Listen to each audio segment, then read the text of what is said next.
মহাসচিব ফিরোজ স্যার উনি যে কথাটি বলেছেন আশা করি আপনারা সকলেই বুঝতে পেরেছেন যে উনি বলেছেন আমাদের যে উদ্দেশ্য ছিল যে শিক্ষা মন্ত্রণালয়ে যে চিঠিটি প্রেরণ করেছে সেই চিঠিটির অগ্রগতি সেই চিঠিটি এখান থেকে সেই জায়গায় প্রেরণ করার জন্য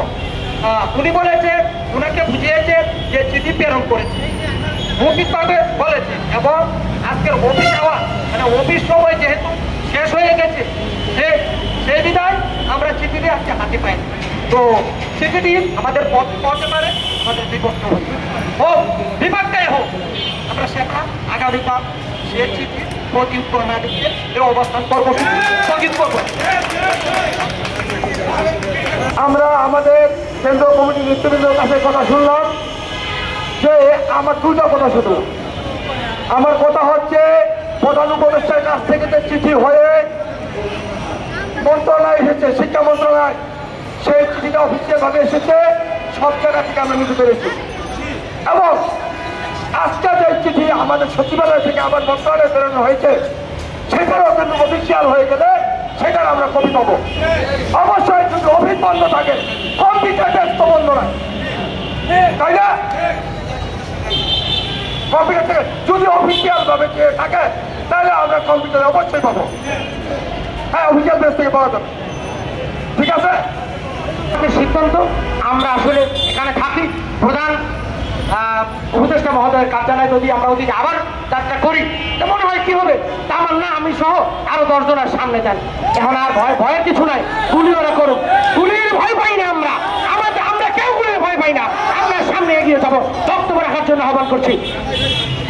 শিক্ষক ভাইদের একটু সত্য একটা কথা বলবো আজ 18 দিন 18 রাত আমি এই জায়গায় অবস্থান করছি 18 দিন 18 রাত আপনারা হয়তো আমার ফেসবুক লাইভে সবাই দেখেছেন আমি 12টা 1টার সময় আমি লাইভ দেই কেন আমি শিক্ষকদেরকে সজাগ রাখার জন্য আর এই মুহূর্তে আমি নেতৃবৃন্দের কাছে একটি কথা বলবো শোনেন আপনাদের মধ্যে আমাদের কোনো ক্ষোভ নাই আমাদের কোনো ক্ষোভ নাই আপনারা ডিসিশন যদি না নিয়ে থাকেন আমাদের এই মাঠে আপনারা ডিসিশন এই মুহূর্তে যে আমরা এখান থেকে ওই স্থিতির সযুক্ত না নিয়ে আমরা এখানে প্রয়োজনে তামান্না ম্যাডামের সাথে আমি একমত প্রয়োজনে আমরা প্রধান উপদেষ্টার কার্যালয়ের সামনে ইন্টারভারি করবো আপনার সবাই আসুন তো ওকে ধন্যবাদ ভাই বোনেরা আমরা দীর্ঘদিন এখানে অবস্থান করেছি আমাদের পক্ষে বিপক্ষে কি চিঠি হয়েছে সেটা আমরা প্রধান উপদেষ্টার কার্যালয় থেকেই কপি চাই